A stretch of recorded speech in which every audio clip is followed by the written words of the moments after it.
ஒரு சிறிய கிராமத்தில் பழமையான காற்படிகள் நிறைந்த வீடுகளில் ஒரே விசித்திரமான ஒலி அடிக்கடி கேட்கப்பட்டு வந்தது.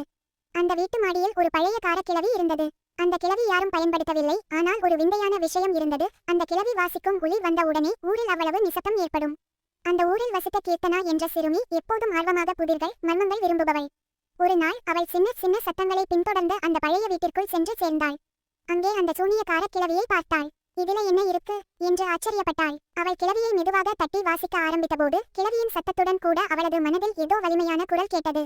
என்னை வாசித்தால் மறக்க முடியாத உலகத்தை காண்பாய், ஆனால் சோதனை கடந்து முடிக்க வேண்டும். அவள் பயந்தும் ஆச்சரியப்பட்டும் கிழவியை வாசிக்க தொடர்ந்தாள். கிழவியின் ஒளி அவளை ஒரு வித்தியாசமான சூனிய உலகத்திற்கு அழைத்தது. அங்கே காலம் நிற்கவில்லை, இடங்கள் மிதந்து கொண்டிருந்தன. அந்த உலகத்திலிருந்து மீண்டும் திரும்ப ஒரு புதிர் தீர்க்க வேண்டும் என்று கிழவியின் குரல் கூறியது. என்னை திரும்ப வாசிக்க உன் அச்சத்தையும் சந்தேகத்தையும் விட்டுவிட வேண்டும் என்று அது கூறியது. அவள் தைரியமாய் மீண்டும் கிழவியை வாசித்தாள். உடனே அவள் பசுமை நிறைந்த கிராமத்திற்கு மீண்டும் வந்துவிட்டாள்.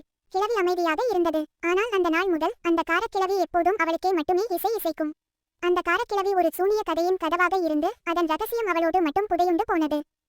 இது போன்ற கதைகளை தொடர்ந்து பார்க்க நமது சேனலை சப்ஸ்கிரைப் செய்து கொள்ளுங்கள்.